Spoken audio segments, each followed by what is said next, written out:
Good afternoon. This is case number 2023 CR 407, State versus Chad Doerman. Mr. Doerman is present with counsel. Mr. Myers. Mr. Haynes is excused today. Is attending the graduation ceremonies of his son. On behalf of the state, Mr. DeCalzi, Ms. Laura Barron, Allen, Ms. Terpstra, and Mr. Tharp. And the court reporter is obviously here as well. This matter was set today for, in essence, a pretrial to address the motion that was filed on April 30th on behalf of Mr. Doerman pursuant to 2929.025, colloquially referred to as the Serious Mental Illness Statute, or the SMI motion. I don't need to go through the motion itself. It speaks for itself, and we're here to address the scheduling for this. We had initially a brief pretrial on Monday of this week when the issue was first raised. Nothing of substance was really conducted in that in-chambers pretrial, other than advising that the motion was going to be filed and we needed to address the timing of the motion and the parameters of that motion. It's a fairly new statute, it's 3 years old, so it's fairly uncharted at this point in time, but nevertheless, that's why we're here. I had a pretrial just before coming out here. Again, nothing of real substance other than discussing some potential dates so everybody could review their calendars. And if I could, initially, Mr. Myers, it's your motion. We have had some discussions, and I know on behalf of the state, the motion, Mr. Myers, reflects that you will file your evaluator's report, not file it, you will provide it to the state. It's obviously not something that's being filed of record, but you will provide that evaluation to the state not later than June 3rd. Is that correct? That is correct, Your Honor. We have communicated that time frame to the person working on our team on this issue, and we will meet that deadline. All right.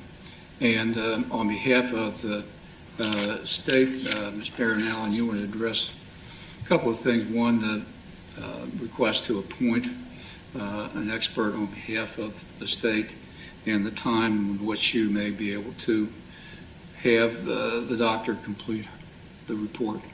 Thank you, Your Honor. In conjunction with 2929.025, we would be requesting the court to appoint Dr. Carla Dreyer as an expert in order to rebut any report or opinion offered by a defendant in this case. We have spoken with Dr. Dreyer, and she has indicated that she will work and do her best to have a report done by July 3rd. Obviously, she's coming into this much later than the defense expert who has had 9 months to meet with Mr. Doerman and begin working on this report, but she is, in anticipation, she has started reviewing materials in this case, so she will work to have that report by July 3rd. And 2929.025D1 does recognize that when this issue is raised, and the burden is obviously on the defense, but it affords the prosecutor the opportunity to present evidence to contest the diagnosis, and obviously that would include expert testimony, at least as far as this court's concerned, expert testimony from a qualified doctor, and so I will appoint Dr. Dreyer to pursue the matter on behalf of the prosecutors. With that said, we've also discussed that this is, while the statute labels this as a pretrial hearing, it's really a much more complex and detailed hearing, and as I call it, it's not a pretrial hearing, it's a pretrial trial, simply limited to whether the death penalty can be eliminated or can be maintained based upon the statutory conditions there. And it's my understanding that the parties should be able to go forward with that hearing on August the 5th. And that's the date we've selected. Correct, Mr. Myers, you're in agreement with that, August 5? We are, that's an agreement. And I know on behalf of the state, August 5. Could be 2 days, could be 3 days. We don't really know. Also, on not later than July 8th, there needs to be, the parties need to provide reciprocal discovery at a minimum, witnesses who will be called to testify on each side of the aisle, if it were. If there are exhibits that would be admitted, I'd like to at least have a list similar to what we do in a trial, identifying what exhibits may be presented by both parties by July 8th. And obviously, with the motion being filed at the time it has been filed and the circumstances we just discussed, the trial on July 8th is vacated and will not go forward on July 8th. And I know, Mr. Myers, we've discussed circumstances regarding the time waiver, and it's my understanding that you reviewed with Mr. Doerman the fact that the trial is going to be continued, that this hearing is going to be held, and obviously the court will need time to do its due diligence to review the matters once the evidentiary hearing has been completed. But nevertheless, you've indicated to me he's willing to waive time at least until January 31st of next year in order to address a new trial date if it can't be addressed prior to that. Is that correct? That is correct, Your Honor. And this is the time I do have here in hand a proposed entry to that effect with Mr. Doerman's signature and my own regarding our agreement to waive through January 31, 2025. And just briefly, Mr. Doerman, I know that Mr. Myers and Mr. Haynes have been representing you, but they've discussed these matters with you, in particular the waiver of your speedy trial rights, as Mr. Myers has just stated. Yes, Your Honor. And you're in full agreement with that? Yes, Your Honor. All right. Anything else you want to address? No, I would just quickly add, I did fix Mr. Haynes' signature on his behalf. I have been in communication with him since yesterday afternoon and throughout this morning, so he too understands and concurs with this decision. All right. And you can hold on to that. I'll get it when we're Okay. finished. And then I know, Ms., on behalf of the state, there were some additional matters you wanted to address.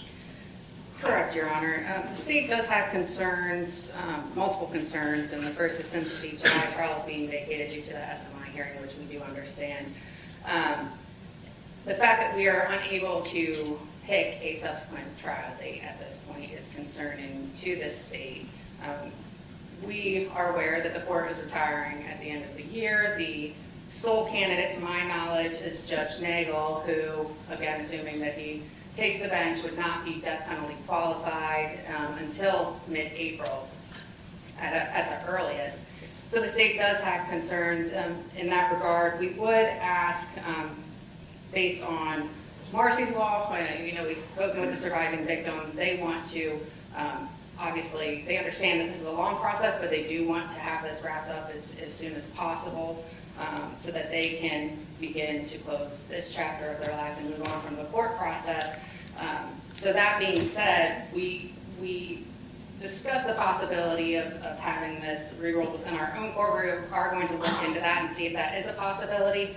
We've also discussed with Mr. Meyer the possibility of requesting a death penalty certified visiting judge for the purposes of continuity, perhaps to even come in for the SMI hearing and then hear the trial, just again so we can set a trial date, again, hopefully before late summer, early fall of 2025. Again, we would like to have this trial in a timely but speedy fashion. So those are our concerns. And it's my understanding that Mr. Meyer would have no objection to the state kind of exploring those options of a death penalty qualified visiting judge and potential legal. Yeah, but let me just qualify. When we had our quick chat before coming on record between counsel, it was my understanding we were talking about a potential death qualified visiting judge to take over after the SMI litigation was done.